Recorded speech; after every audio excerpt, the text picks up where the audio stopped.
ओहो, आज तो ससुराल में मेरा पहला दिन है। मुझे जल्दी उठकर सब कुछ रेडी कर देना चाहिए। सुनिधि घर की सफाई करके नहा धोकर अपनी पहली रसोई का खाना तैयार कर लेती है। सब उठकर आते हैं। आलू के पराठे की खुशबू कहाँ से आ रही है? अमृता, तुम तो यही हो, तो खाना किसने बनाया? अरे, अब से आदत डाल लीजिए क्योंकि हमारे घर में बहू आ गई है। ये तो है। हाँ भाभी, आपने दही, आलू के पराठे और पास्ता बनाया है ना? हाँ, और मैंने काजू कतली भी बनाई है। आइए आप सब खा लीजिए। सुनिधि, मुझे ऑफिस के लिए लेट हो रहा है। ये कहते सुनिधि सबको खाना परोस देती है। वाह बहू वाह, खाना तो बहुत अच्छा बनाया है तुमने। ये लो बहू, हम सबकी तरफ से तुम्हारा नेक, सोने का हार, अंगूठी और पायल। मेरी तरफ से तुम्हारे लिए कमरबंद। मम्मी जी, पापा जी, शुक्रिया। सब खाना खाकर अपने अपने काम में व्यस्त हो जाते हैं। सुनिधि भी अपने ससुराल में सारा काम करके खुश रहती है। वहीं एक दिन नंद की सहेली पिंकी आ जाती है। निधि रसोई में चाय बना रही थी कि भाभी, मेरी दोस्त आई है, आप कुछ अच्छा सा बना दो। ठीक है, मैं बना देती हूँ। सुनिधि रसोई में अपनी नंद के कहने पर खाना बनाना शुरू करती है। तभी खाना बनाते वक्त कुछ सब्जियों की कमी होती है। ओहो, फ्राइड राइस के लिए तो बीन्स और सोया सॉस नहीं है। मुझे बाजार से लेकर आना होगा, टाइम भी नहीं है। जब तक पास्ता उबल रहा है मैं सामान लेकर आती हूँ। गैस की फ्लेम मीडियम करके सुनिधि फटाफट बाजार से जाकर सामान ले आती है और बीन्स काटना शुरू करती है। इतने में सास ससुर आवाज देते हैं, अरे बहू, चाय पीने का मन कर रहा है, जरा चाय लिया। अरे बहू, रसोई में से मूंगफली भून कर दे दे। मुझे फिर से भूख लग रही है तो वही खा लूंगी। अभी बाहर से सामान लेकर आई हूँ, खाना भी बनाना है। मैं तो परेशान हो गई हूँ। आई माँ जी, पापा जी। सुनिधि ससुर की चाय बनाकर और एक गैस पर पास्ता हटाकर सास के लिए मूंगफली भून देती है और सास ससुर को देकर आती है। उसके बाद रसोई में आकर पास्ता बनाती है। तभी भाभी, मेरी फ्रेंड मेरे रूम में कब से वेट कर रही है। आप कुछ खाने पीने के लिए लेकर आओ ना।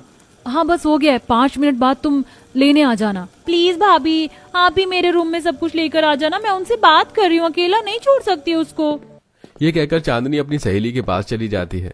फिर सारा सामान रेडी हो जाने पर सुनिधि 2-3 चक्कर में उन्हें pasta, fried rice, cold coffee देती है। और वो सब खाना खाने के बाद, भाभी, आपने बहुत अच्छा खाना बनाया था आज का भी।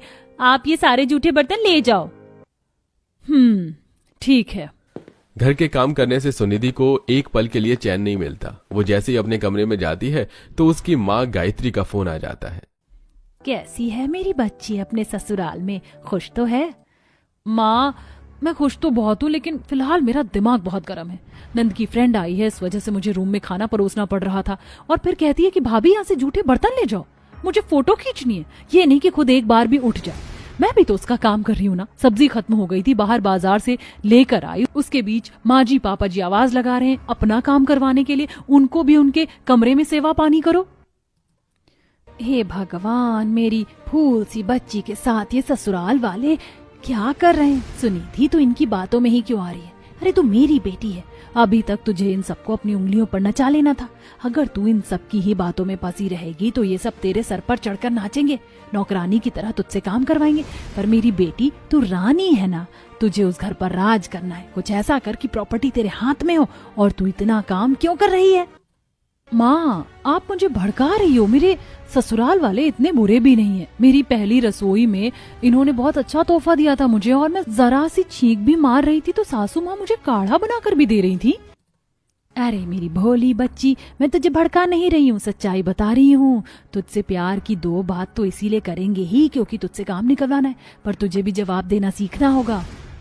ठीक है माँ, और तेरा पति अभी तक तुझे बाहर घुमाने भी लेकर नहीं गया है? शादी को 1 महीने से ज्यादा हो गया है।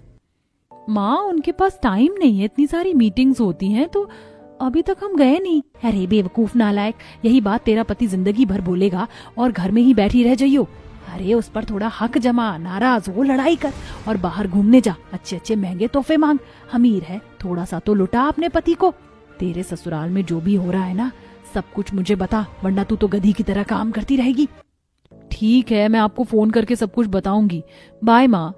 शाम को पति के आने पर, शादी को 1 महीने से ज्यादा हो गया, तुम मुझे कहीं नहीं लेकर गए, और अगर तुम मुझे नहीं घुमाओगे तो मैं यहाँ से चली जाऊंगी। सुनिधि, ये कैसी जिद है तुम्हारी?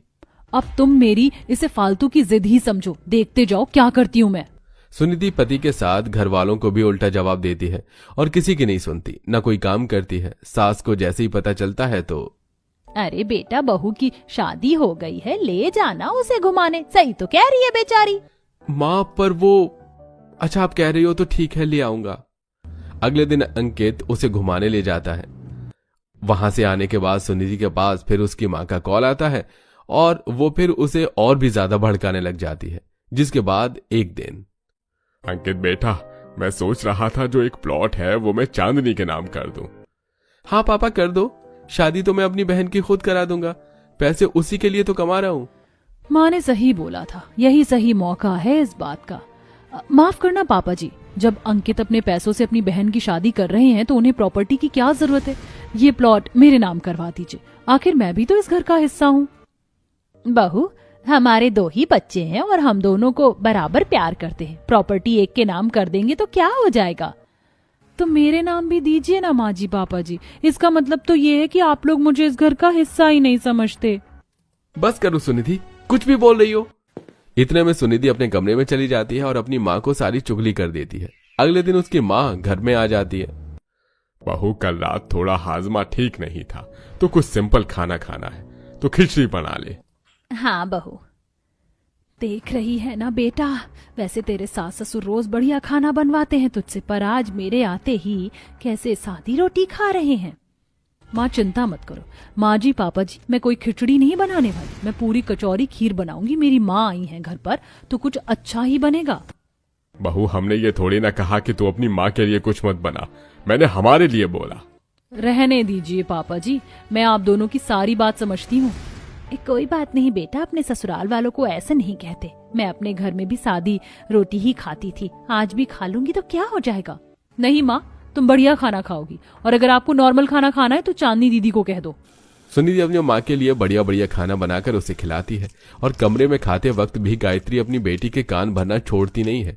घर में सुनिधि की प्रॉपर्टी वाली बात पर भी बहस चल रही थी। अच्छे भले सास ससुर सुनिधि की बात से परेशान थे। इस बीच सुनिधि भी अपनी माँ के घर जाकर चुगली करती है। कुछ दिन बाद बहू बाजार जाती है तो 50 रुपए के मोमोज खाकर घर आती है और सास हिसाब मांगती है। बहू, इसमें 50 रुपए कम है, मैंने तुझे 400 रुपए दिए थे ना, तो ये तो 350 की सब्जी है, बाकी कहाँ है। मतलब माँ जी, अब आप हिसाब पर भी उतर आई हैं। बस बहुत हो गया, अब मैं ऐसे घर में नहीं रह सकती जहाँ मुझ पर कोई विश्वास नहीं करता। मुझे डिवोर्स चाहिए। ये तू क्या बोल रही है, अब तू ऐसा करेगी? हाँ ऐसा करूंगी, और जा रही हूँ यहाँ से। सुनिधि अपना बैग पैक करके माँ के पास पहुंचती है कि उसकी माँ अपने बेटे से बात कर रही होती है। ऋषभ, तुझे पता है मैंने एक तीर से 2 शिकार किए हैं। एक घर में लड़ाई करवा दी तो दूसरा सुनिधि का डिवोर्स करवा दिया।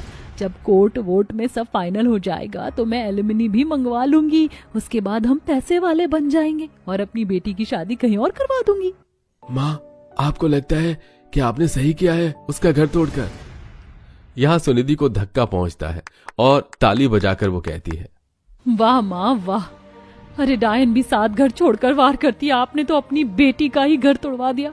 आप दुनिया की वो पहली माँ होंगी जिसने अपनी बेटी के घर में लड़ाई करवा दी। मेरे मन में जहर घोला, पैसों के चक्कर में आपने मेरे साथ ऐसा किया। मुझे शर्म आती है कि मैं आपकी बेटी हूँ, लेकिन मैं अपनी गलती सुधार लूंगी और रिश्ता तोड़ना ही है तो आपसे तोड़ूंगी। आज के बाद आप मुझसे कभी मत मिलना। सुनिधि वापस वहां से अपने ससुराल पहुंचकर ससुराल वालों को सब कुछ बताकर उनसे अपने हर किए की माफी मांगती है, जिसके बाद पूरा परिवार फिर से खुशी खुशी रहने लगता है और सुनिधि अपनी मां को अपनी जिंदगी से हमेशा के लिए ब्लॉक कर देती है।